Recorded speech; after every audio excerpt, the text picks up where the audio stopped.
자, 안녕하세요. 반갑습니다. 정용철입니다. 반갑습니다. 네, 실제로 보니까 어때요? 뭐 있어요? 가까이서 볼래? 저는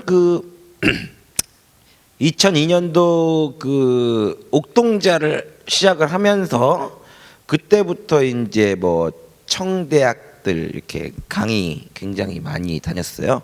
그래서 제가 뭔가 좀 생각하는 어떤 그런 게 있어요. 그래서 뭘 생각하냐면은 제가 어렸을 때부터 이렇게 조금 좀 이렇게 좀 남들하고 조금 좀 달랐어요. 그러니까 뭐냐면 뭐 얼굴이 다른 게 아니랬고, 얼굴은 당연히 다르지만 그거 말고 왜 뭐랄까요, 환경 자체가 굉장히 어려웠어요. 환경 자체가 우리 동네에서 개그맨이 나왔다는 것 자체가 기적이고, 사실은 나름대로 제가 이제 내가 원하는 거 하면서 사는 그런 인생 자체가 좀 사실 우리 동네에서 나오기 좀 많이 힘들어요. 내 잘난 척이 아니라. 그래서 오늘은 여러분들에게 어떤 할 수 있다라는 어떤 그런 생각, 나도 가능하다라는 그런 생각, 저 사람도 하는데 나라고 못할까라는 그런 생각, 그런 생각들이 좀 많이 들 수 있는 그런 계기를 좀 드리고 싶어요. 그래서 저는 2002년부터 계속 이렇게 강의를 다녔어요. 그러다 보니까 여기까지 오게 됐네요. 제 고향은 충북 제천이에요. 혹시 알아요? 충북 제천 막골이라는 곳은. 왜냐면 되게 촌이거든요. 그러니까 제천역에서 내려서 택시를 잡고 두항 막골 갑시다라고 하면 안 가요. 따블 그래야 갈까 말까. 그 정도로 굉장히 좀 들어가는 길 자체가 좀 많이 좀 험로죠. 험로. 되게 좀 어려워요. 저는 이제 국민학교 세대인데, 여름 방학 되기 전에 이제 장마가 오잖아요. 장마가 오면 비가 좀 내렸다 싶으면 우리 학생들은 다 축제죠. 왜냐하면 학교 안 가도 되거든요. 비만 왔다 그러면 안 가도 돼요. 조금 내렸다, 저거 좀 세게 내리는데 라고 싶으면 학교 안 가도 돼요. 왜냐하면 길이 끊겨요. 그러면 고립이 돼. 어디 나갈 수가 없어요. 오고 가고 할 수가 없는 그런 동네. 2004년도에 굉장히 큰 축제가 열렸죠. 막 소 때려잡고 돼지 때려잡고 막 난리가 났어요. 왜냐하면 2004년도에 드디어 우리 마을에 버스가 다니기 시작합니다. 예. 그 전에 안 다녔어요. 2004년도부터 버스가 다니기 시작했죠. 근데 다녀주려면 좀 시원하게 좀 많이 다녀주면 좋잖아요, 그죠? 근데 안타깝게도 하루에 꼴랑 한 대 다닙니다. 오후 3시에. 그 말은 뭐냐면은 3시 차를 타고 제천 시내로 나가지요. 그날은 들어오지 말란 얘기입니다. 굉장히 개방적인 동네에서 태어났죠. 그래서 제 얼굴이 개방형이 됐어요. 아무튼 그런 동네에서 이제 제가 자라고 커 옵니다. 그러다 보니까 동네에 이제 뭐 또래도 없고 그래요. 그래서 저 같은 경우에는 친구들이 저보다 3살 많은 애들까지 다 친구입니다.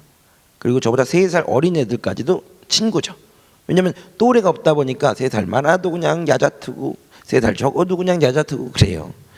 그러다 보니까 자연스럽게 사람 많이 모이는 장소를 좋아하고 사람 많이 모이는 장소를 가게 돼요. 그래서 교회라는 곳을 제가 5살 때부터 다니기 시작을 했는데, 이때 꿈 얘기가 안 나올 수가 없습니다. 그때 당시 내가 5살 때 6살 때 누나들 형들 손 잡고 교회 다닐 때, 그때 제 꿈이 남들하고 좀 틀렸죠. 다른 애들은 전부 다 제 나이 또래의 남자아이들의 대부분의 큰 꿈은 물어보나마나 백발백중 대통령이 제일 큰 꿈이었어요. 여자들은 미스 코리아가 제일 큰 꿈이었죠. 그때 이제 친구들이며 뭐든 다들 대통령이라고 이야기를 할 때 제 꿈은 조금 달랐습니다. 어렸을 때 꿈이 뭐였을까요? 저는 목사님이 되는 게 꿈이었어요. 그래서 나는 나중에 커서 꼭 목사님이 돼야지. 왜냐하면 목사님이 이 세상에서 제일 큰 부자인 줄 알았어요. 제일 큰 집에 살고 주일마다 맨날 간식 음료수를 공짜로 주는데, 그냥 목사님 돈인 줄 알았죠. 그래서 목사님이 제일 부자로구나. 달란트 시장 이런 거 하죠. 그러면 뭐 나름대로 그게 곧 돈이에요. 뭐 교회 한 번쯤은 안 가본 사람 없잖아요. 뭐 예를 들면 뭐 전도하면 5달란트 주고 출석하면 3달란트 주고 그러면 그거를 종이 쪽지 이렇게 3달란트 5달란트 써 있거든. 그걸 싹 모아가지고 그래가지고 나중에 달란트 시장을 교회에서 하면 뭐 예를 들면 학용품 같은 거 뭐 12달란트 15달란트 장난감 큰 거 막 무선 조종 자동차 뭐 이런 거 그런 거 막 한 300달란트 뭐 이러죠. 그러니까 달란트가 그 돈인데 주머니에서 계속 달란트가 나오는 사람이 있어요. 목사님이잖아요. 그래서 나는 꼭 커서 목사님이 돼야지. 난 그런 생각을 했어요. 그래서 나는 꼭 커서 목사님이 될 거야. 근데 세월이 흘러 중학생이 됩니다. 제가 중학교 2학년이 됐어요. 사춘기라는 게 찾아오죠. 신체의 변화가 일어납니다. 내 얼굴이 점점 더 커지고 여드름이 더 나기 시작하고 키가 더 이상 자라지 않습니다. 어느 날 어머니가 깨웁니다. 종철아 일어나서 학교 가야지. 학교는 가야 되니까 일어나가지고 화장실에서 세수를 했죠. 그러다가 우연히 거울을 봅니다. 이 목사님들 얼굴이 아니었어요. 목사님 하면 좀 왠지 좀 근엄하게 생기시고 좀 점잖게 생기셔서 그냥 딱 봐도 목사님 느낌이 드는데 난 아무래도 목사님감이 아닌 겁니다. 그래서 어머니한테 고민을 털어놨죠. 어머니 큰일 났습니다. 무슨 일이야? 저 아무래도 목사님 될 얼굴이 아닌 것 같아요 라고 진지하게 어머니께 말씀을 드렸어요. 그랬더니 어머니께서 진지하게 제 손을 콕 잡으시면서 그래 그걸 이제 알았냐라고 말씀을 하십니다. 굉장히 좀 큰 충격을 먹었죠. 그래서 내가 물어봤어요. 저 뭐 하면 될까요? 뭐 하면 좋을까요? 그러니까 중학교 2학년 때 이 귀동냥을 되게 많이 했어요. 그래서 사람들한테 좀 많이 물어본, 그러니까 여러 군데도 다 물어보고 다녔어요. 뭐 교회 가서도 물어보고 선생님한테도 물어보고 선배들한테도 물어보고 이웃 아저씨 아줌마들한테도 물어보고 난 뭐가 되면 좋을까요? 좀 특이했대요. 나 자체가 좀 약간 좀 사람들한테 막 물어보고 다니고 막 그런 거 좋아해가지고요. 뭐가 되면 좋을까요? 뭐가 되면 좋을까요? 물어보는데 거의 대부분 그때 당시 종철아 넌 이걸 해봐 라고 이야기를 하는 거예요. 뭐 해보라고 했을까요? 저보고 개그맨 해보라고 그랬어요. 너 개그맨 해봐. 너 코미디언 해봐. 그러는 거예요. 근데 저는 사실은 어렸을 때 솔직히 개그맨이 꿈이 아니었어요. 지금 현재 그 개그맨 하고 있는 뭐 선배들이나 후배들 보면 어렸을 때부터 개그맨이 꿈이거든요. 이 양반들은. 그리고 뭐 동네에서 웬만하면 다 놀아봤던 그런 사람들, 좀 성격 자체가 밝은 사람들, 이런 사람들이 거의 대부분 그냥 어렸을 때부터 난 개그맨 해야지라고 꿈꾸는 사람인데 저는 그렇지 않았어요. 저는 개그맨이 되고 싶은 생각이 정말 요만큼도 없었어요. 왜냐하면 어른들 밑에서 자라갖고 커가지고 어른들이 주로 개그맨 그러면 뭐라 그랬냐면, 지금이야 뭐 연예인들 그러면 굉장히 좀 이렇게 뭐 어떻게 보면 좀 격감받고 좀 약간 좀 이렇게 야 저거 좋은 직업이야, 다들 이렇게 청소년들 이렇게 강의 다니면 꿈이 뭐니 그러면 연예인이 하는 사람 되게 많아요. 근데 사실 과거에는 절대 그렇지 않았거든요. 어른들이 딴따라라 그러고 막 광대짓이다 막 이렇게 깎아내리고 그랬단 말이죠. 그래서 굳이 내가 개그맨을 할 필요가 있을까? 개그맨 해봤자 인정도 못 받을 거 하면 뭐하나, 이런 생각이 되게 많이 들었어요. 그래서 사람들한테 얘기했죠. 어머니한테도 얘기했고, 난 개그맨 안 한다. 왜 안 하냐? 개그맨 해봤자 뭐하냐? 사람들이 인정도 안 해주는 거. 근데 주위에서 그러는 거예요. 왜 인정을 안 해도 네가 1등 되는 개그맨 되면 사람들이 다 인정해 줄 텐데 넌 그냥 봐도 얼굴만 봐도 웃겨 막 이러는 거예요.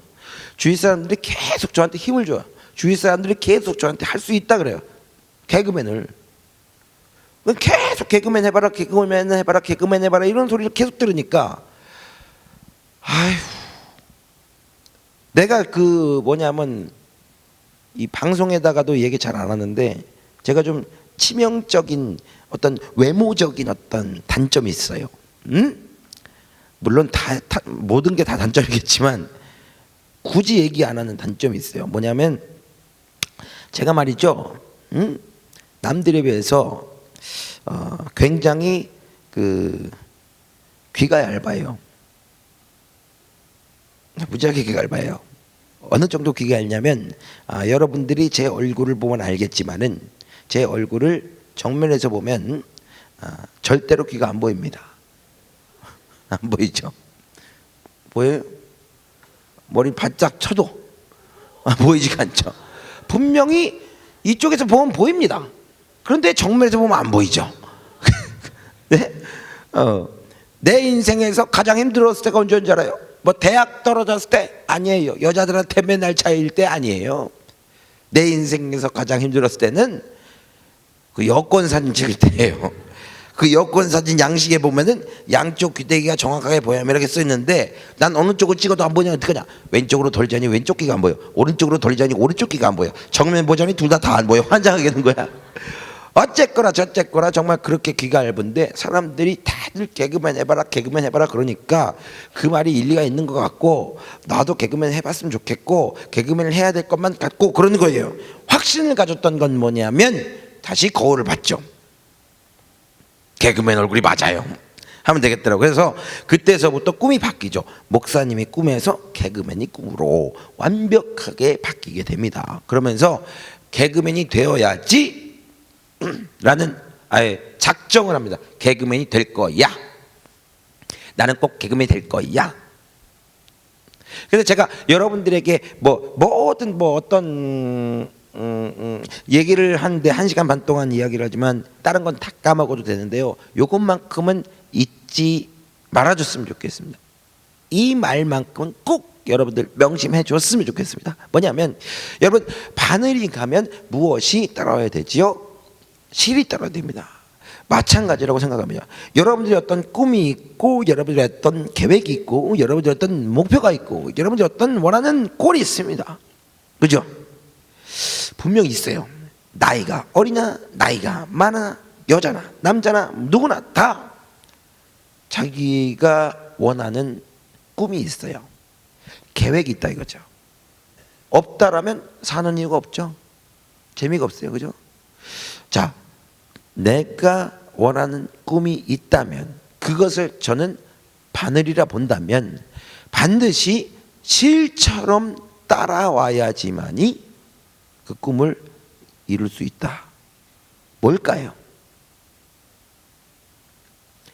꿈이 있다면 반드시 따라야 되는 것. 그래야지만 원하는 걸 얻을 수가 있습니다. 뭘까요? 그렇습니다. 노력이라는 두 글자가 반드시 따라야 합니다. 우리 한번 따라해 볼까요? 노력. 그렇습니다. 노력입니다. 노력. 그런데 어떠한 강의를 들어도 또는 선배들이나 아니면 또는 부모님이나 어른들이 어디 명사 특강을 가도 항상 듣는 말이 노력하라, 열심히 해, 하팅 이런 얘기 합니다. 그죠? 근데 그들이 구체적으로 얘기는 안 해줍니다. 그러니까 어떻게 노력을 해야 되고 얼마만큼 노력을 해야 되고 어떻게 노력을 해야 되는지 알려주는 사람은 그리 많지 않은 것 같아요. 저도 마찬가지로 제가 잘하고 커왔을 때도 그렇게 정확하게 얘기를 해주는 사람이 그리 많지 않은 것 같아요. 그래서 제가 여러분들에게 얘기를 해드리려고 온 겁니다. 뭐냐면 노력은 바로 무엇이냐면 이거죠. 먼저 그걸 먼저 생각해 봐야 되는 거 아닙니까? 노력은 과연 무엇이냐? 제가 여러분께 묻겠습니다. 가슴에 손을 얹고 생각을 한번 해보세요.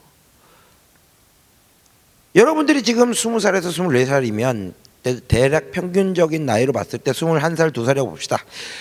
나는 21년, 22년을 살면서 지금까지 살면서 난 단 한 번도 난 진짜 재수가 없어가지고 난 단 한 번도 인생에 있어서 기회와 찬스가 없었다. 한 번도 찾아온 적이 없었다.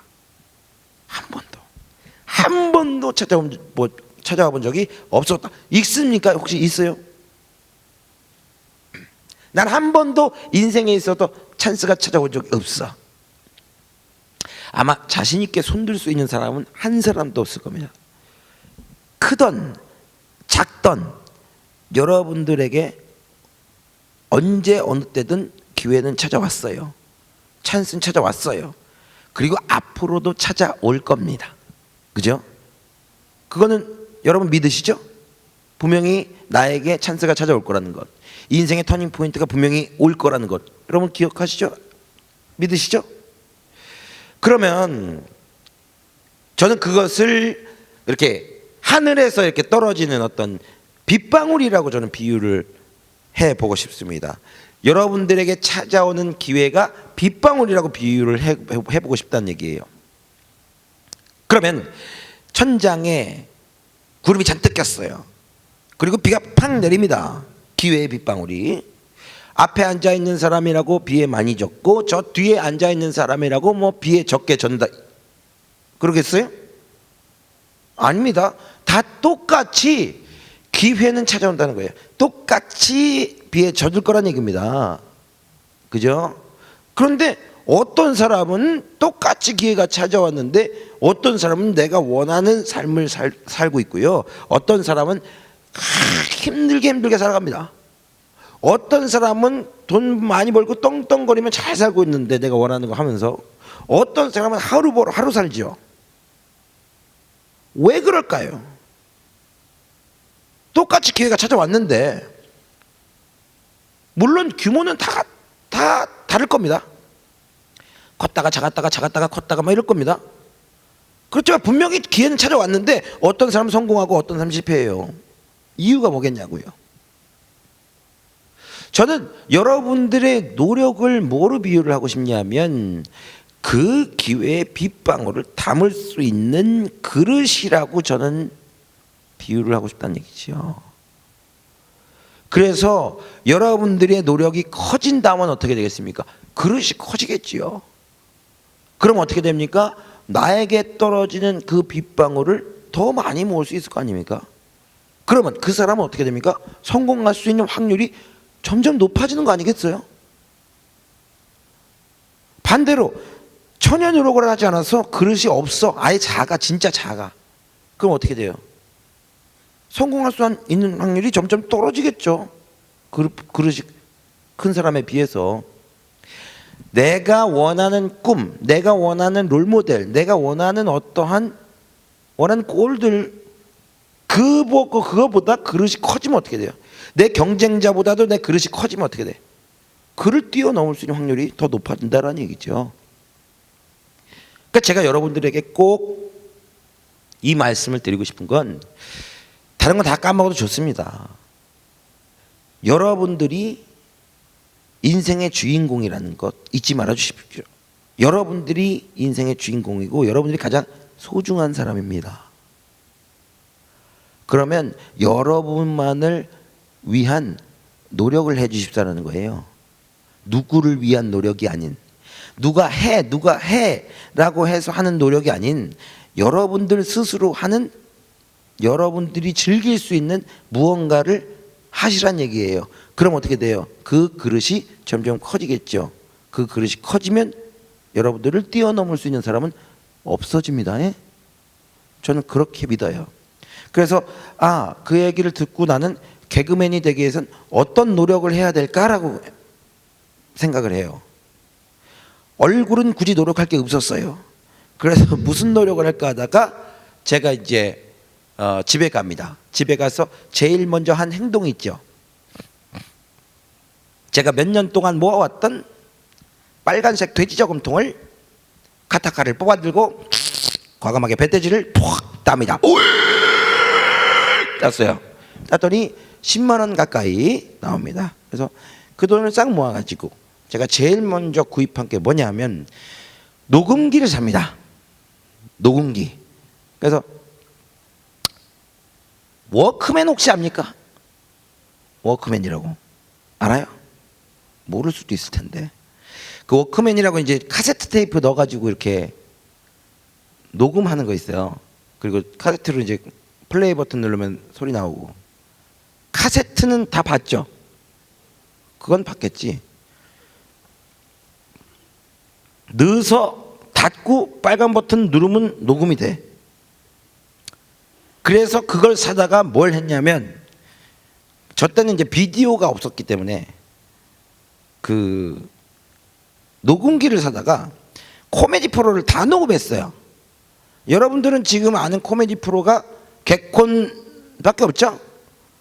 뭐 코빅이나 뭐 우차싸 이런 건 당연히 아는 거고, 그 정도 수준이죠. 과거에는 코미디 프로그램이 진짜 많았어요. 엄청 많았고, 그리고 뭐 시청률이 뭐 한 70몇 프로 80몇 프로 나왔으니까 거의 대부분 전 국민이 다 봤다고 봐야죠. 그런데 그때 당시 코미디 프로그램이 뭐 유머 1번지, 청춘만만세, 웃으면 보기 와요, 테마 게임 뭐 이런 거였어요. 그래서 그 코미디언들이 하는 어떤 대사들, 유행어들, 그리고 그들의 발성 이런 거를 카피하려고 그때부터 녹음을 계속했어요. 그래서 계속 들었죠. 근데 저는 특이하게 그 개그맨들이, 코미디언들이 하는 어떤 애드립이라든지 여러 가지 어떤 대사들이 잘 들렸다기보단 제가 잘 들린 소리는 여러 가지 잡소리들이 더 많이 들렸어요. 무슨 자동차 소리, 기차 소리, 변기 물 내려가는 소리, 드럼 소리, 방구 소리, 이런 소리들이 훨씬 더 잘 들렸다는 얘기죠. 그러니까 뭐 그런 소리들이 여러 가지 어떤 사물 소리들이 뭐 보통 10으로 이렇게 볼륨을 10으로 놓고 들었다면 여러 가지 잡소리가 막 13, 14처럼 들리고 그런 게 아니라 괜히 들어보면 왠지 저건 따라할 수 있겠다라는 생각이 드는 거예요. 그래서 그 소리들을 이제 한번 따라해 봤어요. 그리고 리허설로 사람들한테 조금 보여줬어요. 주위 동생들이나 형들한테. 그냥 깔깔거리고 웃어요. 그래서 그때부터 아 이거다 그래가지고 그때부터 여러 가지 소리들을 본격적으로 따기 시작해요. 막 별의별 소리 다 따가지고요. 카세트 테이프가 그때 당시 뭐 30분짜리, 60분짜리 긴 거, 90분짜리, 120분짜리도 있었어요. 있는데 거의 60분짜리로 해가지고 제가 공테이프만 산 게 엄청 났었으니까 거의 그 컵라면 박스 2개 정도 나왔어요. 그 정도 되니까 얼마나 녹음을 많이 하고 다녔겠어요. 그래서 소리를 들어보고 그걸 따라해보고 이게 똑같긴 한데 재미없는 것도 있고 좀 덜 똑같은데 재밌는 것도 있고 이래요. 그래서 사람들한테 막 리허설도 해보고 막 계속 연습해 본 거죠. 여러분들하고 뭐 똑같은 입을 가지고 똑같은 혀를 가지고 있는데 나라고 소리를 잘 내고 여러분들이라고 소리를 못 낸다? 아니거든요. 다 소리 낼 수 있거든요. 다만 노하우를 모르는 거죠. 어떤 특징들이라든지 어떻게 소리를 내야 되는지 그 방법을 모르는 거지 사실은 다 낼 수 있어요. 제가 지금 이 자리에서 여러분들에게 1분 동안 뭐 하나를 가르쳐주면 여기 있는 모든 학생들이 개인기 하나씩 할 수 있습니다. 아 진짜예요. 가르쳐드려요? 가르쳐드릴까? 자 누구나 다 이응, 니은, 언이라는 발음을 할 수 있습니다. 해봅시다. 시작. 그렇죠. 이걸 길게 한번 빼봅니다. 시작. 그렇죠. 그 상태에서 음을 낮춰보세요. 음을 최대한 낮추면 중저음 베이스음이 잔뜩 깔리면서 코끝이 덜덜 떨리는 걸 느낄 수가 있어요. 한번 해봅시다. 시작. 아니 볼륨을 줄이라는 얘기가 아니고 가뜩이나 살아오는데 자꾸 그럴래? 그게 아니고 음을 최대한 낮춰서 길게 빼보라고요. 어디가 떨리게? 코끝이 덜덜 떨리게. 한번 해봅시다. 뭐 약간 허밍 같은 느낌으로 시작. 자 그렇죠. 자 그 상태에서 제가 음정을 가르쳐 드리도록 하겠습니다. 음정은 여러분 그 나이키 알죠? 나이키가 어떻게 생겼어요? 나이키가 자 손가락으로 한번 그려봅니다. 손가락으로. 그렇지 그렇지 그렇지 이렇게 생겼어요. 언이 이렇게 내려갔다가 딱 올라갑니다. 해봅시다. 시작. 그렇죠. 다시 한번. 그렇죠. 다시 한번. 그렇죠. 잘했어요. 여러분들이 지금 내신 소리가 어떤 소리냐? 핸드폰 진동 소리를 낸 겁니다. 아닌 것 같아요. 내가 그랬잖아요. 언니 내려갔다가 올라가라. 그죠? 그 대신 어디가 떨리게. 그렇죠. 코끝이 덜덜 떨리게. 그러니까 이 소리의 노하우는, 내려갔다 올라가는 것보다 더 중요한 노하우는 바로 코끝. 이 소리는 입으로 내는 소리가 아닙니다. 코로 내는 소리죠. 그러니까 이 소리는 마이크를 입에다 갖다 댈 필요가 없다는 얘기죠. 코에다 갖다 대면 됩니다. 그래서 이렇게 코에다 갖다 대고 언이 내려갔다 올라가면 핸드폰 진동 소리가 됩니다. 반드시 3번 이런 식으로 언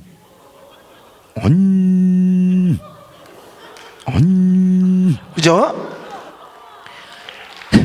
스마트폰 어때요? 스마트폰 진동이 박자가 여러 가지 버전이 있죠.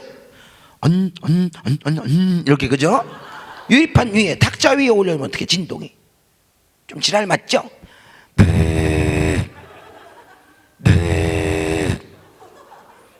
뚝 떨어지죠, 그죠? 저는 계속 듣고 따라하고 연습하고 듣고 따라하고 연습한 거라고. 언제까지? 될 때까지. 따라해 볼까요? 될 때까지. 될 때까지. 그렇습니다. 될 때까지. 그 계속 연습한 거죠. 그리고 좀 약간 응용을 하죠. 진동도 이것만 계속하면 재미없으니까 여기다 조금 좀 응용을 해요. 오래된 핸드폰은 어떤 소리가 날까? 상상을 한 거지. 약정이 다지난 핸드폰은 어떻게 될까? 진동이 힘들 거 아니야.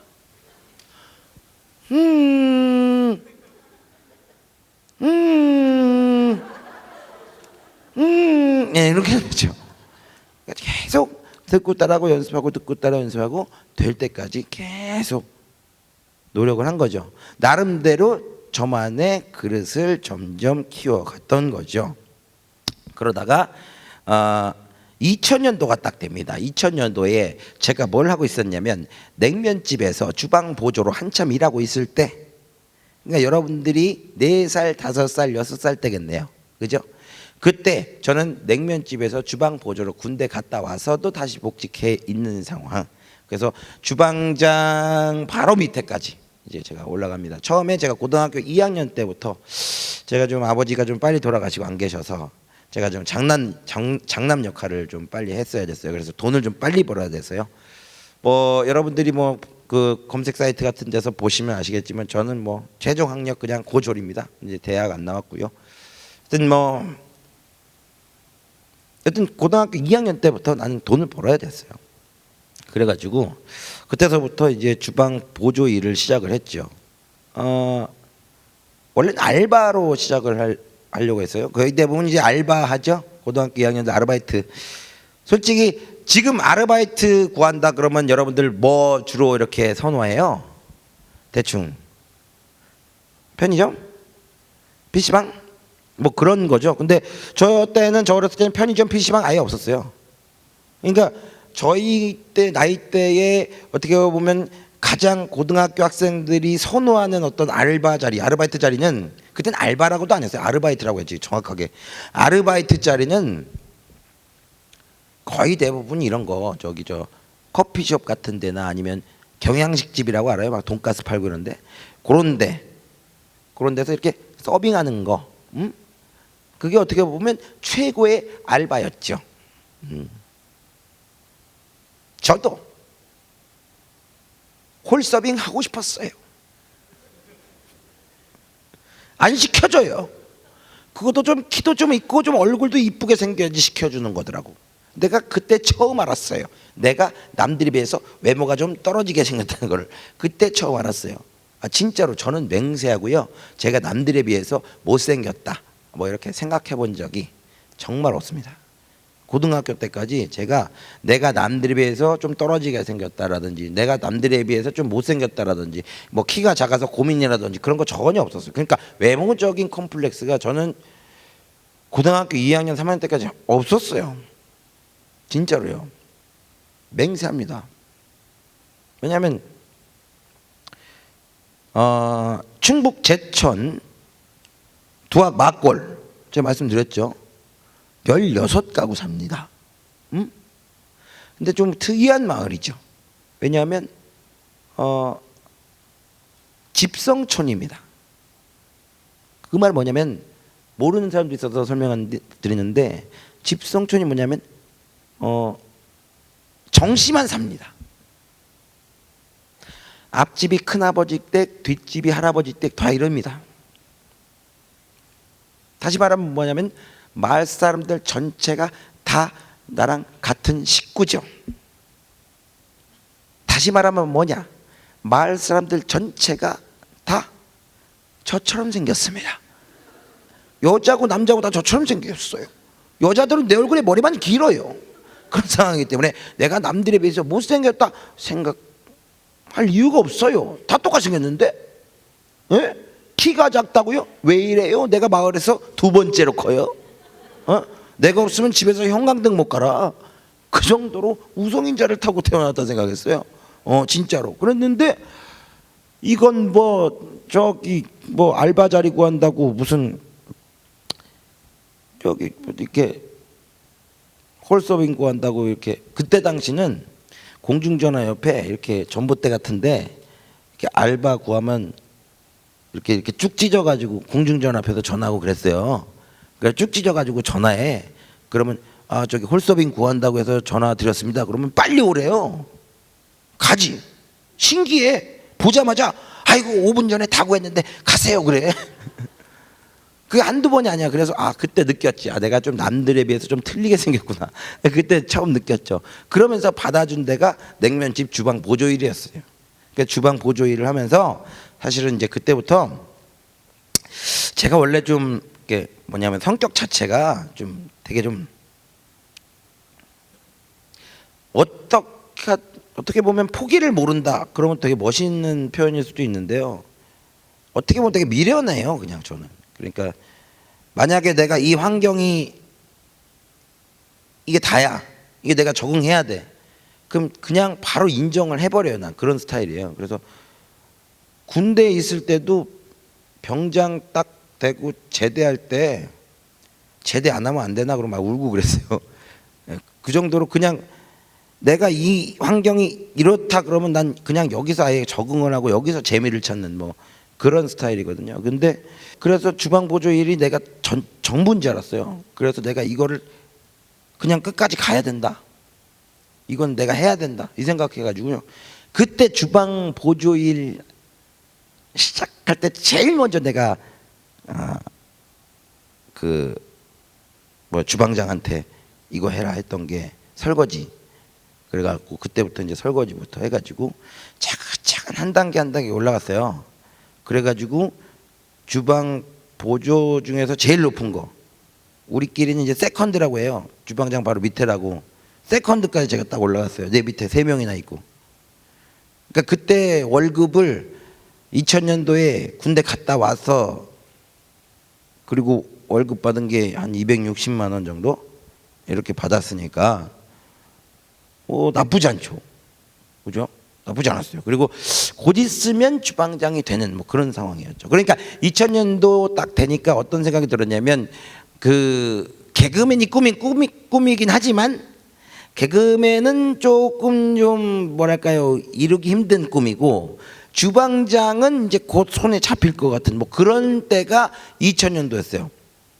근데 냉면집에서 그 냉면김치가 똑 떨어져 가지고 야채집에 전화해 가지고 무 갖다 달라 그래 가지고 무 이만큼 쌓아놓고 파란색 그 큰 통 있죠? 거기다 놓고 채칼 가지고 막 밀고 있는데 밑에 놈들 3놈 달고 막 밀었는데 이게 단순 노동이라 심심해요. 그래가지고 우연히 이제 제가 TV를 켰죠. 근데 일하다가 제가 TV를 킨 경우는 거의 없었는데 그날따라 진짜 TV를 켜게 되더라고. 딱 켰는데 TV에서 뭐 하고 있냐면 개콘 하는 거예요. 개콘이 99년도가 생일이죠. 그래가지고 2000년도니까 그때 당시 이제 잘 나가는 개그맨이 심연섭, 뭐 백재현, 김영철 뭐 이런 사람들 잘 나갈 때였어요. 현섭이 형 알아요? 심연섭? 알아요? 그래도 안 해요. 심연섭 그 양반이 이제 개인기가 굉장히 많죠.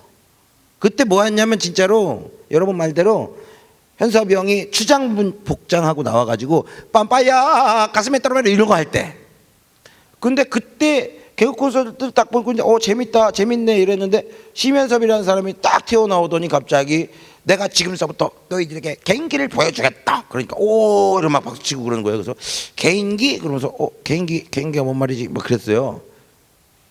그러니까 개인기란 말이 여러분들이 태어나고 나서 4살 5살 때 만들어진 말이에요. 원래 그전에는 개인기란 말을 안 썼어요. 어른들은 기억할 거예요. 개인기란 말 없었어요. 그전엔 장기라고 했어요. 그러다 개인기란 말을 심현섭이 만들었어요. 그 정도로 개인기가 많은 사람인데 심현섭이 개인기를 막 보여주는데 되게 재밌더라고. 근데 가만히 보니까 내가 어렸을 때부터 연습했던 개소리, 닭소리, 변기, 물 내려간 소리, 트름소리, 방구소리가 그네들이 말하는 개인기 아닙니까? 그래서 내가 세봤어요. 심현섭 개인기를. 예? 내가 더 많아. 그러니까 어떤 생각이 들어요? 화가 나는 거예요. 저 양반은 저렇게 자기의 꿈을 펼치고 있는데 난 지금 뭘 하고 있는 거지? 라는 생각이 딱 들어요. 그렇지만 방법은 없어요. 왜? 난 고졸이니까. 왜냐면 그때 당시는, 요즘에는 뭐 실력으로 인정받고 평가받는 그런 시대가 왔습니다만, 사실은 과거에는 개그맨 되려면 대학 개그제를 나와야 되지, 가수를 하려면 대학 가요제를 나와야 되지. 대학은 어느 정도 다녀야 이력서라도 내고 뭐 원서라도 내지, 고졸이 뭐 어떻게 할 수 있는 상황은 아니었단 말이죠. 그때 당시는. 그러니까 거의 생각을 접을 무렵이었는데 내가 할 수 있는 방법은 없으니까 이 생각을 해요. 언젠가 기회가 되면, 내가 옛날부터 어렸을 때 중학교 2학년 때부터 갈고 닦았던 이게 있으니까, 무기가 있으니, 전국 노래자랑이든 어디든 좋으니까 한 번만 우연이든 어떻게든 만나서 개인기 대결 한 번만 해봤으면 좋겠다. 써먹고 끝냈으면 좋겠는 거예요. 근데 그 생각을 딱 하자마자 저한테 여러분들에게 말씀드렸던 그 빗방울이, 그 기회가 딱 찾아오는데요. 뭐가 찾아오냐면 자막이 딱 지나가는 거예요. KBS에서 새 식구를 모집합니다. 개그맨 15기 공채 모집 했는데 뒤에 모집 요강 대한민국 성인 남녀 누구나 이렇게 써 있어요. 그게 뭔 말이냐면 나이도 보지 않고 기혼 미혼 뭐 보지도 않고, 그리고 결정적인 학력을 보지 않겠다. 그냥 웃기는 사람 뽑겠다 이거 아닙니까? 그래서 그 자막 지나가자마자 소리쳤다니까, 가자 KBS로 그랬다니까. 소리를 빽 찌른 순간에 진짜 멍해지는 거예요. 막 손이 바닥이 막 차가워지고 소리 지르는 순간에, 가자 KBS로 라고 소리 지른 그 순간에 주방장이 국자로 내 머리를 때린 거예요. 왜 때려요? 그랬더니 자식아 가긴 어딜 가 그러면서 뭐 엄청나게 저한테 뭐라 그러는 거예요. 가지 말라고. 만약에 다음날 개그맨 시험 보러 가든지 아니면 사장님한테 얘기해서 조퇴하든 뭐 늦게 오든 그러든지, 만약에 그런 짓거리 하면, 방송국 간다든지 그런 짓거리 하면 다시는 내 얼굴 볼 생각하지 마라. 주방장이 그런 얘기를 했어요. 그러니까